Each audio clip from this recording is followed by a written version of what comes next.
Fun. Welcome to the reality show, day 18 of the war in Israel. Today we are talking about how to talk to an anti-Israel protester. I'm joined by Thomas Bisson, Morgan, Marco, Richard. Hey, everybody. Thanks for joining. All right. Yeah. How do you talk to an anti-Israel protester? I mean, my answer is don't. Thomas, how do you talk to them? Yeah, I would start also by saying don't. It depends what your goal is. Like, what is the purpose of the conversation? Are you going in to actually try and convince them or debate them or have a productive conversation? Because if that's the case, this is not something you can do impromptu. This is something that has to be prepared and planned. And you've actually got to know who you're talking to as well, to know that the person that you're going to have a discussion with is actually open to having their mind changed. And if that's not the case, then there is very little point of having these conversations because you just end up banging your head against a brick wall. Yeah, I mean, by the way, I see many people in the live chat already gave, or a few people in the live chat already gave the same answer. Yeah, sorry for the title being a bit clickbaity. Sometimes we do that, but yeah, my policy has long been, there are things there are things I can debate, there are things I can accept. A person is, honestly mistaken about. This has always been a difficult one for me, and yeah, it's more of a difficult one for me now. I really have no tolerance for such people. Thank you, Jonathan, for the super chat. Roland, thank you for the super chat. Roland says, I would let the Mossad do the talking. Morgan. I would probably echo the advice that I wouldn't talk to them. I'd find it very hard practically to talk to them, that I don't think you would achieve very much, but also just emotionally, I think it would be too distressing and annoying and irritating to actually continue with such things. When I was younger, on a kind of belief that dialogue is very important, which I do believe, I would try and engage people who believed essentially immoral things, and you would inevitably end up getting absolutely nowhere. So I don't think this kind of thing is worth doing. I think there's a question of sanction, which is important to bring up as well, that you can end up sanctioning certain things by implying neutrality on them, which sometimes can come up in just discussing any issue without any kind of implied condemnation. There are people that I would talk to, though, who I think are confused about various things. I think if you think about the conflict in Israel, it's gone on longer than most people have been alive who are on Earth today. And so people are essentially plopped into a context where people are discussing this conflict who already have a lot of knowledge on it. They hear confusing claims made about who owned land 2,000 years ago, and they're obviously quite understandably confused about that. They live in a culture which I think broadly pushes them towards sympathy with the Palestinians, and so on and so forth. And it's not exactly like what the right moral priorities are in time of war are taught very well culturally or in schools. So I think there's an awful lot of young people who it's very worth engaging with on this issue. I was talking to a friend of mine probably just about a week ago who said to me, look, I don't really know very much about this, and people make all kinds of claims, and naturally he's kind of knows what I believe about it, and he said, I'm not really sure about what you're saying. Can we talk about it? And I think that's completely justifiable. But I think it's also very clear that there's a categorical difference between my friend who is earnestly interested in understanding my position on something and the people who are out in the streets chanting "Gas the Jews." Or here in Edinburgh, there's just been founded at the university, at Edinburgh University Friends of Palestine Society, which is going out and doing marches to the university campus. Just save your time. Don't talk to those people, but talk to people who are earnestly interested, kind of like Thomas said, in changing their mind. Marco, Richard, I want to get your initial thoughts on this, but I also, were you there last time? I think this was like a year and a half ago that a bunch of us from the London Ayn Rand meetup went to, what's it called? Speaker's Corner on a Sunday. I think you were, right? Mm-hmm. Yeah, I guess that's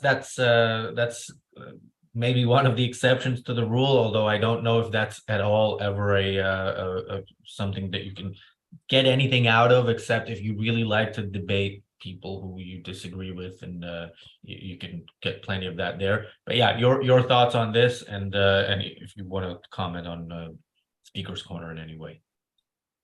Well, yeah, I think if you did it now, probably you would come back home with a new set of knives in your bags. So I'm not sure I would have the appetite for trying right now, but perhaps in a few months' time when it's warmer.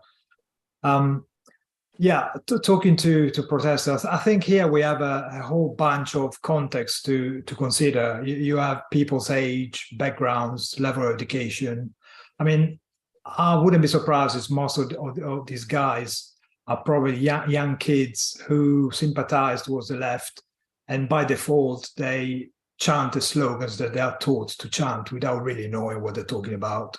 It wouldn't be the first time that a bunch of young kids use words without knowing the full meaning of it, especially in this day and age where hate in Israel seems to be acceptable. And also you have to consider the ethnic background of especially London and Britain as such. There's lots of Muslims, and you would expect the younger generation not to be really taught how to be in any way even fair, or even considering what they're talking about. So yeah, and of course on the other side there's a good bunch of people who should know better, who are just simply evil or just murder sympathizers. So there's no debating with those kind of people. And of course also the totally rational ones.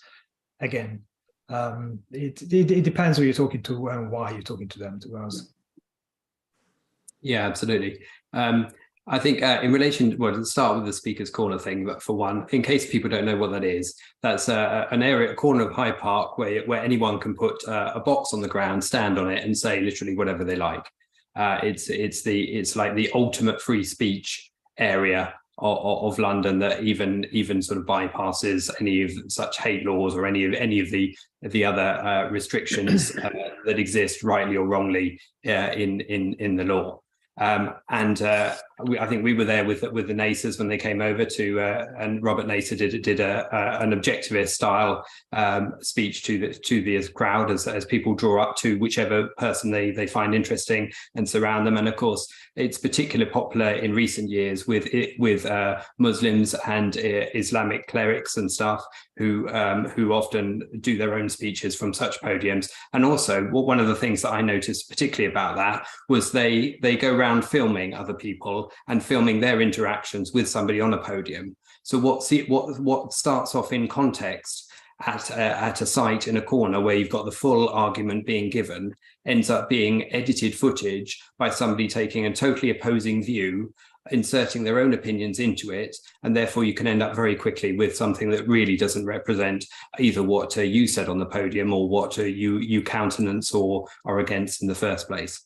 Anyway, that's just a bit of background, really.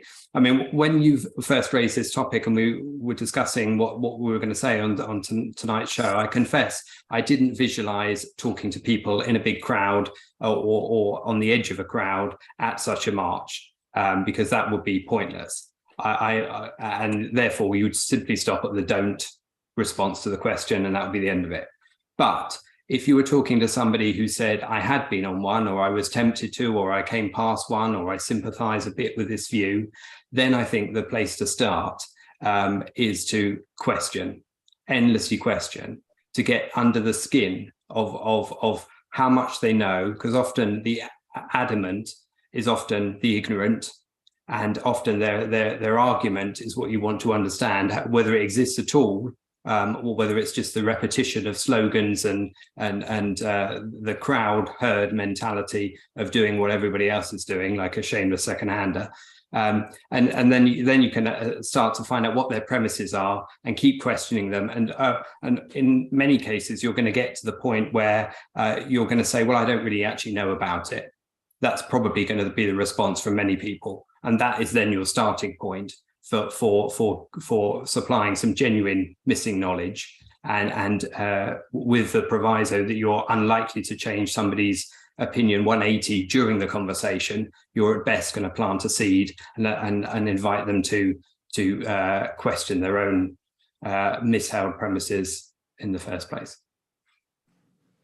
Yeah, by the way, that day in Speaker's Corner, I believe Tom Nowak also gave like an hour long. I asked him to, spend some time on the soapbox, and he ended up being there for an hour. And yeah, then Robert was there, and it was the chance of convincing anybody there. It's also just not a pleasant experience. Once I was in. I don't remember which store, but some clothing store in Oxford Street, which is the busiest shopping street in London, and at least in the past was the busiest in the world. And all of a sudden, this group of people with red flags came in and started protesting about sweatshops or something. And I started arguing with one of them, who was civilized in the way he argued, if not in the content of what he argued for. And at some point, one of them shows up and starts filming us. So I keep the conversation going because I think I won it, that I was winning the debate. And I looked forward to seeing how they would edit it. I think I looked them up. I don't remember which organization this was, but I never found that. So if anybody finds a clip of me somewhere debating some socialist in a clothing store, please send it to us through the website. A few years ago, in 2019, we had Jeremy Corbyn was running against Boris Johnson, and we had an event titled "A Socialist Britain, What Are We In For?" And this was a few months after we did an event, a day-long event about Jordan Peterson, and we had panels, and we had objectivists on every panel, but we also had people who weren't objectivists and people arguing for Jordan Peterson. And then with the socialist event, people asked me, well, why is there nobody arguing for socialism? And that wasn't the point of the event. And I remember saying at the time, like, I would not debate a Jeremy Corbyn, somebody with those views. But the exception to that rule would be Jeremy Corbyn. As in, if I could have arranged a debate, with Yaron Brook and Jeremy Corbyn, Yaron spoke at that event, that I would do, because I'm not even sure I'm right about this. This is not one of the things I'm certain about. But this person was, I thought at the time there was a very real risk of him becoming prime minister. And I thought, him debating Yaron would be, good in the sense that it would maybe minimize the chances of that. I don't know if Yaron would debate him, but Thomas, your thoughts on that? Like, would you, if somebody you wouldn't normally debate looks like they might be in power or might have a chance of really implementing their ideas, would that change your approach to whether or not you debate them as opposed to a protester blocking the street? Well, in that situation, it would come down to who's the crowd that are listening. Like, where is this being held? I am a firm believer that you will never change someone's mind. Like, the chances of being able to change somebody's mind that you are debating is so slim that the best you can hope for is for them to say, that's a good point, and then hope they'll use that to do more reading or to challenge more of their own views later down the line. It's a slow burn effect. So then it's understanding that when you are in a situation, if there's someone that I believe is spouting rubbish, I had a similar situation in a fitness situation, actually, not too recently, and they are well known for causing lots of injuries to people when they're spouting like cut load, like basically extreme calorie deficits. And I had to go up because the amount of people that would come to me through them because they're injured and all this misinformation, I'm not going to try and change this person's mind, but I'm trying to change and show the people that are there to listen, there is a different way. There is, this isn't like you're trying to point out the flaws in the logic for them to try and question and then want to do more research. I think when I went to Yaron's public speaking workshop, and that's one of the main things that he said. He was like, you're not there to convince anybody of anything. You're not there to educate anyone of anything. The best you can do is inspire them to go and do more reading, inspire them to get curious. And that's the best you can hope for. So I know it's a long way to answer your question, but I would first have to understand who is this person and who's the crowd that he's talking to or debating with. If it's just him doing it outside the street, I wouldn't attempt it. But if he's actually got a bit of a following and people want to come and see this experience and this exchange, then I would seriously go for it. Morgan, if the somebody from the Edinburgh University Friends of Hamas Society, or whatever they're called, was running for president of the student union with a chance to win, would you then debate them? There are ways in which negotiating whether you're sanctioning someone or not, I think, is difficult and isn't always clear. There are times where it really is clear, but there are times where I don't think it is obvious. And I think there can be times where it might be worth debating people. I don't know that I would bother debating someone who was running for the president of the student union, just because students are generally either such a apathetic or corrupted bunch anyway. I think I would basically be putting myself on a stage to have eggs thrown at me, really. I don't, kind of like Thomas was saying, who is the crowd? I don't think I would have any chance of inspiring them or changing their minds for the most part. There was an interesting article which I sent you guys, I don't know if you had a look at it, by Julie Burchill in The Spectator. And she was talking about polling which had been done amongst young people to see, actually amongst the whole age range, to see what degree of anti-Semitism kind of they would accept. And the group which polled highest for holding anti-Semitic views was actually 18 to 35-year-olds. And probably of the 18 to 35-year-olds who were the most anti-Semitic, I would have to bet it would be people on university campuses. So I think, to be fair, sorry to butt in, Morgan, but to be fair, with those kind of polls, you really do need to break down by demographics as well and by religion as well, because otherwise you're equating what certain Muslim groups would say about things like women or gay rights or whatever, or Jews in this case, with what the rest of the population might think, and then the numbers of people in each category can affect the end results, and it's dangerously crude. I think that was my initial concern with that particular poll. But sorry.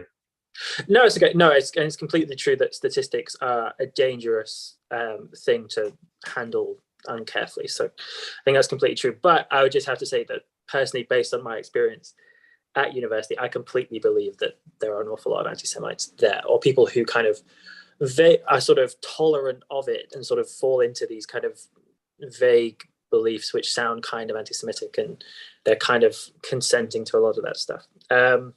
But I'm wondering in what I was saying. So no, I don't think I would debate them. I think fundamentally you have to, if you're going to engage with someone, you need to know that you could potentially change their mind, or like Thomas said, inspire them to go and read more. That probably one of the few times ever I've succeeded in changing someone's mind was in my first year of university.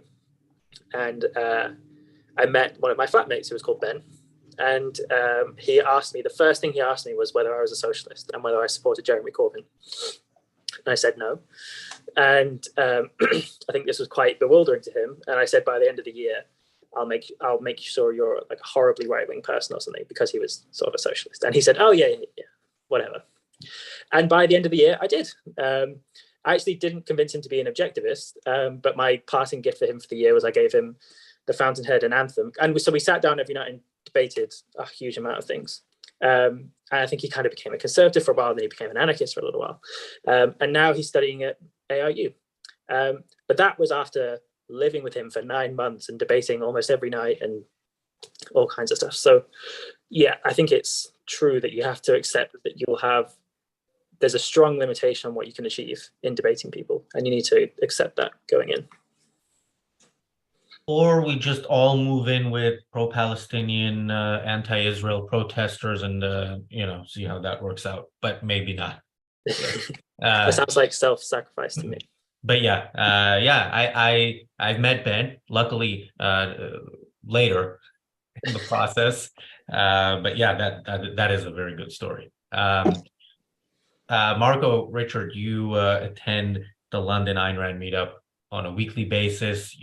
We have people show up. Most people who show up are, to at least a large extent on board with Rand's ideas, but we very often, almost every week, we have at least one person who isn't.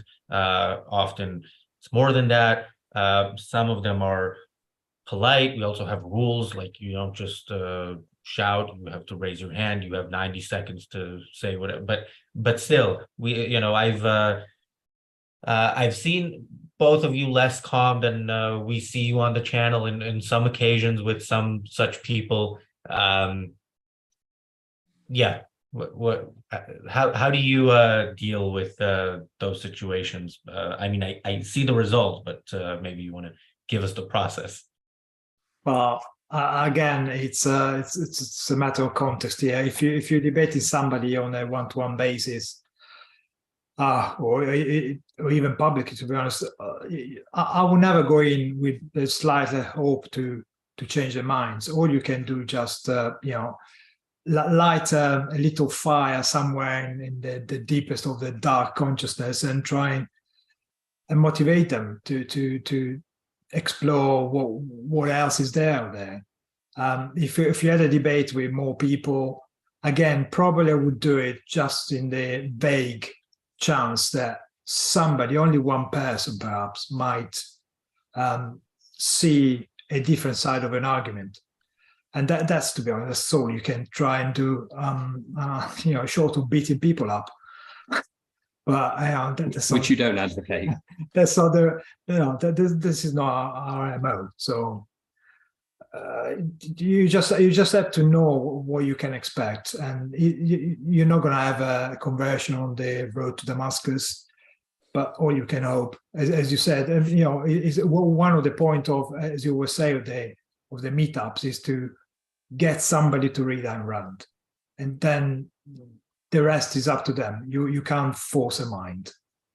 Yeah. Wait, Richard, before I go to you, I want to quickly follow up, because there was the one I don't want to mention even his first name, although but I don't know if you know who I'm talking about before I even say it. But the one, I think he said something like Ayn Rand was a comedian or something like that, who you were really annoyed by. To be fair, that was his opening statement at the first meetup I'd ever seen him at in like a year or more of attending. And his opening statement was Ayn Rand was less of a philosopher and more of a comedian. And it was a deliberate grenade into the room, designed to provoke the room rather than to. And then he went on with a load of criticism to begin with. And I think the problem with people like that and people generally is that when you who take that kind of attitude is when you leave things, it's like Tom said a moment ago, when you leave things unchallenged, when there are other ears in the room that think that if you don't challenge it, you think you're at the silence advocates such a position or backs up some of the arguments being said by not speaking up, then it's more the other ears in the room that I'm concerned about, particularly those who are fresh to the material, rather than an idiot who came in as an idiot and will leave as an idiot.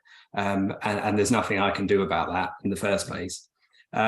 I think, but also there's a bit of practice involved in some of these things. And I think sometimes it's very easy to carry your own anger at how you dealt with the last conversation with somebody over to the next time you meet somebody completely different who doesn't have any of that baggage, but you're treating it as if it's the same conversation continued. And you need to treat each case on its own merits. I think what I find interesting at the London Ayn Rand meetups, and one example I wanted to give from them was somebody who came along and is a fairly good regular. I won't mention their name, but they said, I used to say things in other groups and other settings which sounded intelligent, and it would just be accepted. Whereas here, I'm always challenged on them. I'm challenged to explain what I mean and to prove that I understand what I mean in the first place. And I think that is quite interesting, because that shows how often people are in the habit of saying something which sounds intellectual, sounds considered, and is literally just a sort of a phrase from an article, an attitude they've kind of picked up, but they've not even considered it in depth themselves. And it's only through events like the London Ayn Rand meetup where you're properly analysing what is the premises, what is the thinking behind something, even before you get anywhere near objectivism. I think I've heard that, but I can't remember who it is. Yeah, don't mention them. But if you can text me, that's a very good endorsement. You should put that in the description of the meetup. You know what's funny is what you said there, Rich, about you must challenge. Like, otherwise the silence becomes like an advocate for what this person's saying. I remember for my ARU interview, the interviewer asked me, is there anything that you don't agree with when it comes to Ayn Rand?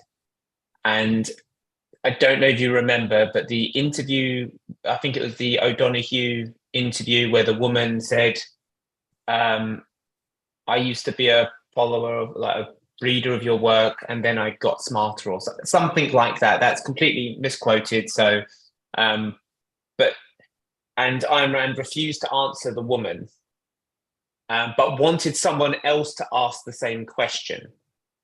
Now, that would have been, I really to this day feel like that was a massive missed opportunity.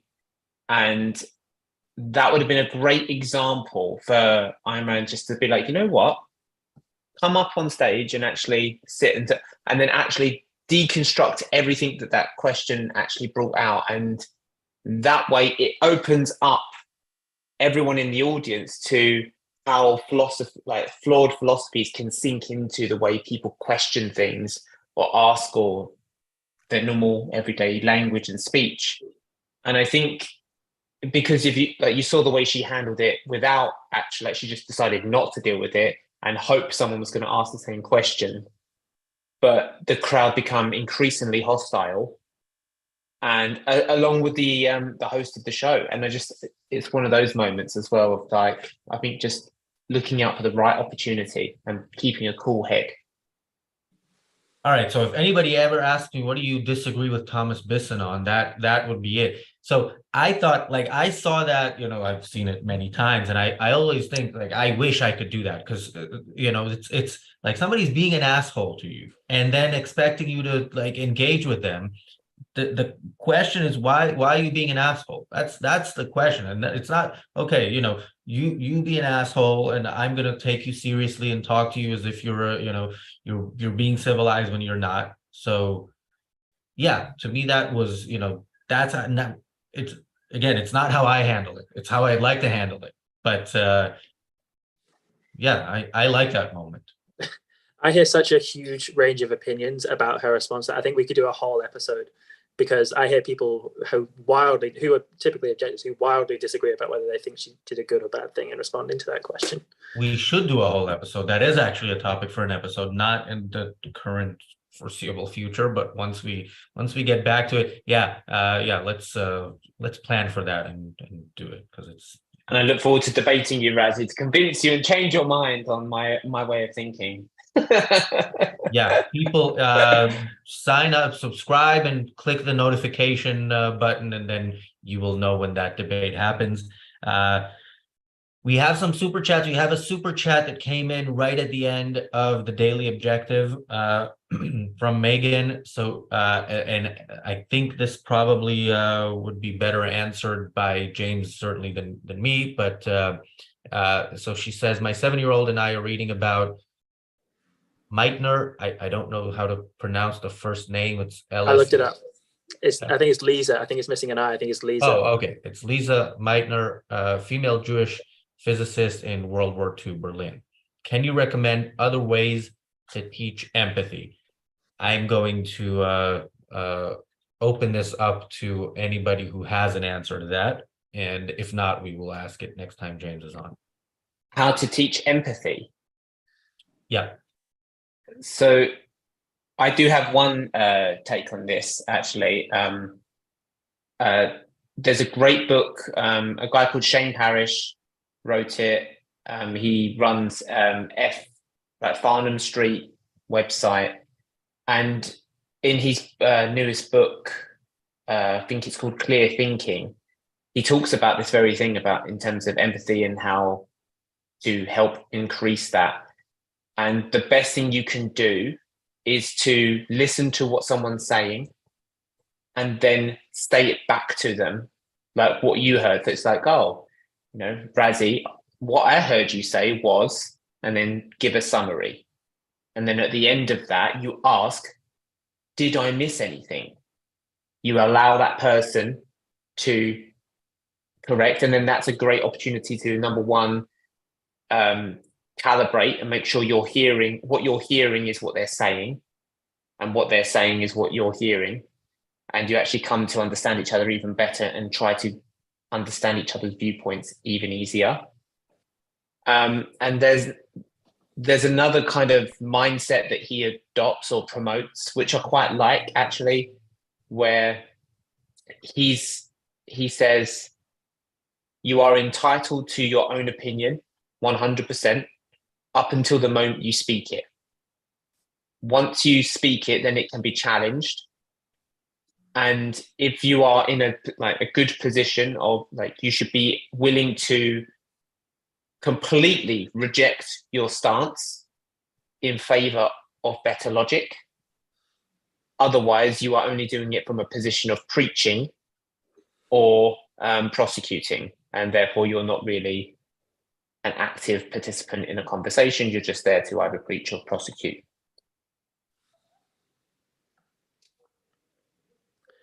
I guess I'm a bit like that. Although, wait, if I have to show empathy to you now, Thomas, I have to repeat everything you just said, because that would be difficult. But no, you could just send me a wink, or then I'll know. I'll just know with you, Razzie. We have this empathetic flirtations between each other. Morgan, your turn to flirt with Thomas. I guess the question is, how do you teach empathy in general, or how do you teach empathy for Jewish people? Is that because she was saying she was teaching her about a Jewish scientist, and I take it the implication is, and therefore was kind of engendering empathy with a Jewish person. Is that what the question is? Because, well, just to say, because I don't know, I find it, why would you not feel empathy for a Jewish person in the first place, if that's the question? Probably that is the right way of doing it, in the sense of people revert to, I guess, to a prejudicial or bigoted mindset in a state of ignorance. That sounds a bit cliche to say, but that probably is true. Probably, aside from the fact that I guess I would be inclined to a kind of individualistic worldview even when I was younger, part of the reason why anti-Semitism would have never have had a purchase on me was when I was at school, one of my favorite teachers was a lady from New York who was Jewish, which was very uncommon in the English countryside where I grew up, but it just happened to be true. And she was a wonderful woman. And if people had suggested to me that she was rolling the world, or trying to poison the wells or something, I just would have obviously been farcical. So if the question is how do you engender empathy with Jewish people, I think it is through experience. And Daniel said Jews or people from New York. Daniel sometimes sends jokes in the chat that are not necessarily, But Megan did send it in the live chat. She said, "I don't want my angel to be anti-Semitic or bigoted or an anti-Semite or a bigot of any kind." Yeah. Okay. Well, I guess if you want to engender empathy with a certain group of people, I think it's exposure to those people, so that people you kind of know that they're individuals like anyone else, through kind of having that affection for that teacher.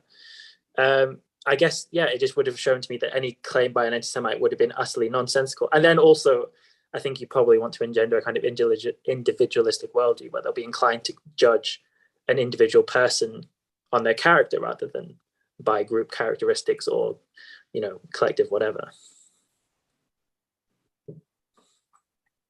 I think also you just got, in regards to kids, like, yeah, it may be an unpleasant moment in time, but they will learn and they will grow and they will often, I'm sure, learn to change their mind as well. I know when I was a kid, I definitely said many either homophobic things or racist things or anti-Semitic things, thinking it was funny at the time, and having no real understanding of it. My position has drastically changed over the years, just through exactly what you said as well, like meeting people that just meeting people and having a greater understanding of what everything is all about and how you treat people. I think in regards to that, just to reiterate my point is, a 7-year-old will grow and learn many things and change their opinion many times. And I'm sure if you're a great role model and great example, he'll learn. Yeah, I can't imagine, how you have a conversation with a 7-year-old about what's going on right now, especially it's, we talk about some of the details of what was done. I've said, we're not going to share any of the images. I don't do that on my Twitter either, but we did post the link for people who do want to see that. Obviously, I can't imagine anybody sharing that with a 7-year-old. That's definitely not, kids should not see that. Marco, Richard, any thoughts on this? Well, probably the best way to talk to a 7-year-old about empathy is about talking to them and asking, how would you feel if you were the person who gets abused? How would you feel if you were walking down the road, somebody shouts stuff at you? The kind of make-believe kind of the way kids learn, really. I seem to recall my parents would ask me a question, how would you feel if you were in their shoes? So that's probably the best way to experiment and try and make them understand. Because, of course, the 7-year-old, you can't really engage in a very profound philosophical debate, can you? So just so that they appreciate the fact that if I feel bad about something, somebody else might feel bad as well. And that's all you can start from. Yeah, and I think you're not teaching empathy in a vacuum either. You're teaching it as part of a moral framework, and that moral framework's within the set of examples that you would offer as a parent or guardian or anyway. So I mean, it would be so woven into every setting where you're showing consideration for other people, and then we're talking, in a certain context here.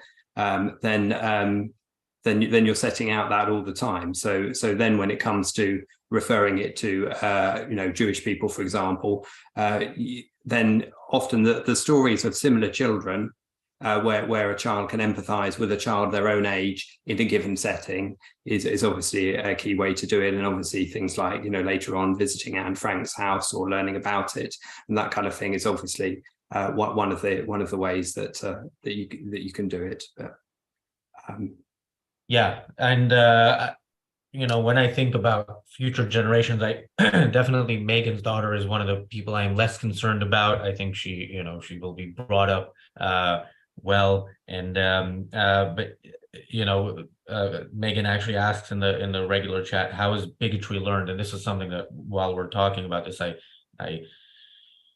I'm thinking about some of the videos that you can find of kids in, Palestinian kids, very young, 4 or 5-year-olds talking about the Jews are pigs and how they're going to slaughter them and the songs that they teach them and stuff like that. Yeah, it's that's how it's learned, if you want to use that word. It's people are indoctrinated from the age of 0 and they still have a mind. They still have the responsibility, certainly as adults, to challenge that. That is a lot to undo, and most people clearly don't. So you just Rich, you actually reminded me of a history lesson when I was a kid. I think I was like 14. We were learning about like Nazis and like the camps. But he started out very, very subtle. Like we came in and he was like giving us a scientific fact about how people with blue eyes are genetic freaks. And like, it was just like, oh, like I read this really interesting thing in the paper today. People with blue eyes are genetic freaks, and that people with brown eyes are actually superior, and they tend to be smarter and, you know, better looking, and all these other. And then gradually, like in the space of the class, it was like, you know what I think we should do? We should like find a little sign and like a little symbol for like the brown-eyed people and how much cooler they are. And it just kept on going down and down and down until he was like actively being aggressive to people with blue eyes in the class. And then at the end of the class, he was just like, by the way, this is exactly how the Nazis worked to attack the Jewish people, and it ended in like countless lives being lost. It was probably the most powerful lesson I ever went to, and fueled my love for history, funny enough. I see that lesson plan going horribly wrong if you're not careful. Yeah. Yeah, I don't know if he kept his job. I've heard of the, you know, things being taught that way, that part of history. I don't know how I feel about it. I can see how powerful it would be for a child. I can also, you know, yeah, ultimately you want children taught that people are individuals, and certainly they're whatever you know, immutable characteristics they have are completely irrelevant in how you judge them and how you interact with them. But yeah, we're a long way from that. I was about to read super chats, but Morgan, you look like you have something to say. Well, I was just going to answer just my 2 cents on Megan's question, but we can move on if you like. No, we have time for that. We have 10 minutes left and 2 super chats so far. Just as for how bigotry is learned, I think it's a different question, perhaps, when you're dealing with a child versus when you're dealing with an adult. But I think most people pick up bigotries when they're young. And if I think about a bigotry I've ever held, probably it would have been when I was at primary school. I went to a primary school that was very intimidating and scary and violent compared to the secondary school I went to, which was very good. And the constant atmosphere I remember was of being terrified of being outcast from the kind of in-group, because you're in danger, basically, of being ridiculed or being beaten up or whatever. And it was notable at that school as well. Homophobia was virulent. They're very, very common, and gay was an insult that was thrown around just all the time. And by declaring some other kid as being the outsider, by declaring them to be gay or whatever, that was a way that you could demonstrate that you were acceptable on the in-group, or kind of that you weren't going to get picked on. And I don't feel very proud about it, but I remember saying things like that when I was in primary school, essentially out of fear of being the one who would be outcast. And that basically then stayed with me until I was probably just before I turned a teenager, when I was about 12 or so. I remember when I went to that secondary school, a teacher, I think, heard me say something like that and just said, do you think gay people are awful, or do you think they're bad people? I said, no, they're all individuals. They, they're good or bad depending on what they do.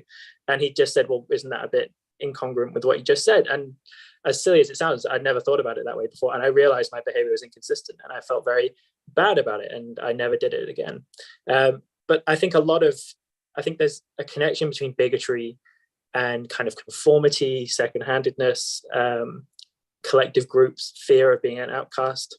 I think Rand has a fair bit to say about that in the essay "Selfishness Without a Self" and the anti-conceptual mentality. I don't want to kind of speculate too much because I haven't got fully formed opinions on it. But I think, especially with kids, teach them to be individual thinkers who aren't afraid of being kind of cast out of the popular set or whatever.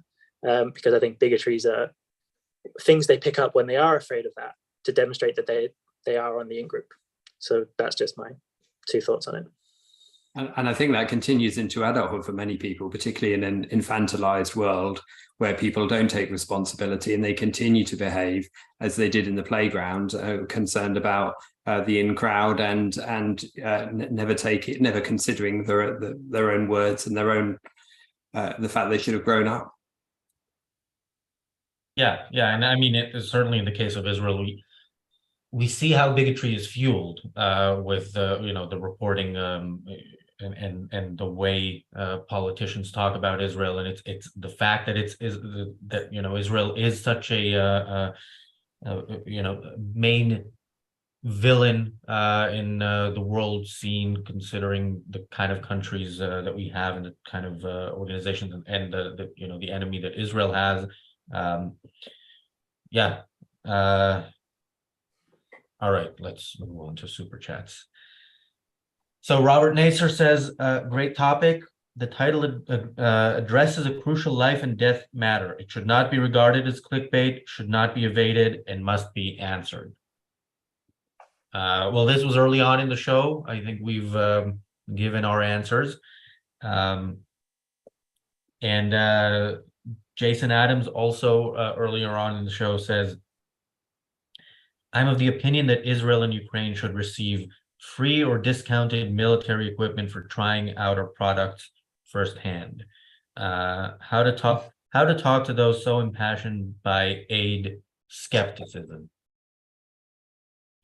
I mean, aid skepticism is a pretty broad term. Aid as in humanitarian aid skepticism.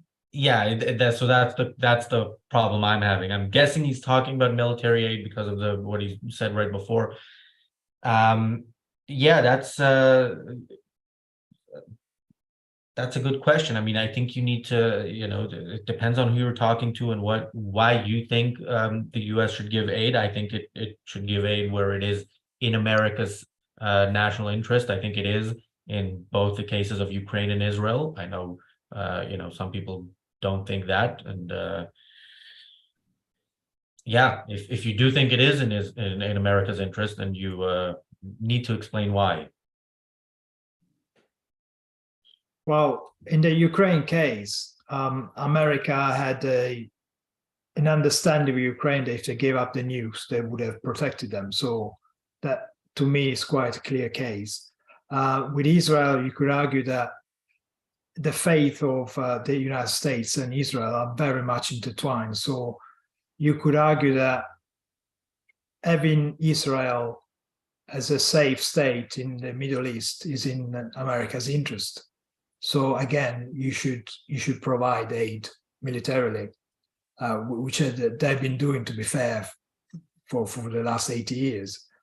But I think the skepticism for military aid actually hides the unwillingness of people to want to engage with actually what happens in the places that need the aid. Ultimately betrays a kind of willingness to evade and not consider what the real issue is. It's less controversial to say you're against the aid than you are against Israel or Ukraine. Or yeah, I mean, I think one. Sorry, can you repeat that? I think we spoke over each other. Rather than being pro-Israel or Ukraine, is more being pro-Hamas and pro-Russia. Yeah, I mean, I think, one thing I would point out is, if you look at America, if you look at Britain, you think, how is this, this is not our war.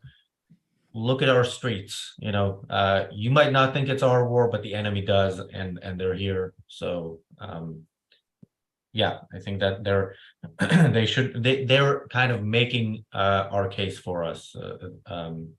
And often that argument comes from pacifists anyway, who seem to be deluded into thinking that if there were no guns, there'd be no force.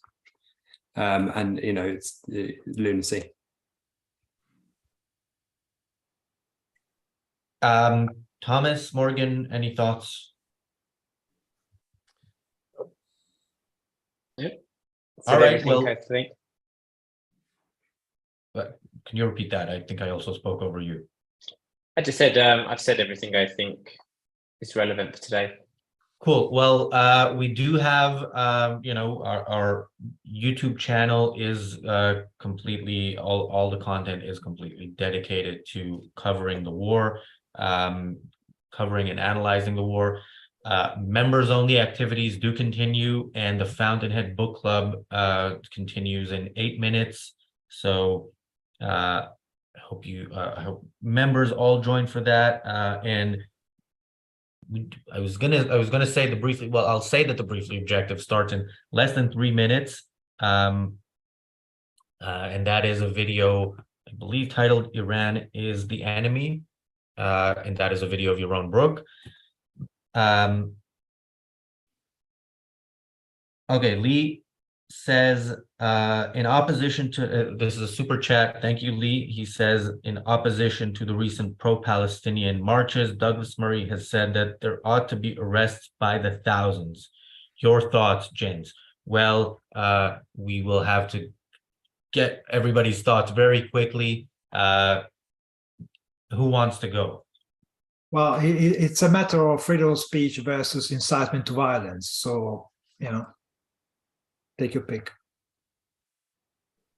Yeah, I'd second that. I mean, it's got to be contextual. You got to consider who's saying what in what context, in what march, because many people have the right to voice opinions you strongly disagree with, and uncomfortable it is, you have to allow them to do so. But there is a threshold at which you're inciting people to attack other people, and that is a step too far. So in the event, yeah, Morgan. No, I was just going to say I completely agree with what Marco and Richard just said. I think Douglas Murray often is making these points polemically. He ended one of his articles recently by pointing out the very fact that Suella Braverman was having to stress that she was going to arrest all these people, and yet nothing was forthcoming within the immediate kind of day or two, kind of indicates that actually not a lot of this is going to happen. So I'm not convinced quite how strongly Douglas Murray actually is advocating for people to be arrested, more than he's pointing out the contradiction in our attitudes towards different groups of people, perhaps, but I might be wrong. So in the event we did with Yaron Brook last Wednesday, was it me who asked him that question? I think it may have been me, and I think I actually talked about it in recent days. But Yaron's answer was something like, and I'm quoting from memory, it was not even quoting, but this is you have to declare an enemy, you have to know who the enemy is, and then you can say, going out on the street and showing support for them is aiding and abetting an enemy. Britain hasn't done that. I think we said this in the context of the police and the government response to the police, maybe on Sunday. I think that, I don't know if by the thousands, there should be arrests, people shouting jihad, despite what the Metropolitan Police says that it means different things. No, people in Hizb ut-Tahrir, which is a party that wants to destroy Western way of life, that's all they exist for, saying the only way to win this war is jihad. That is something that, it is incitement to violence. They should be arrested. I don't know the numbers. I do know the time. We are out of it, and we have the Briefly Objective coming up. The link is in the chat. Thank you, everybody. See you tomorrow.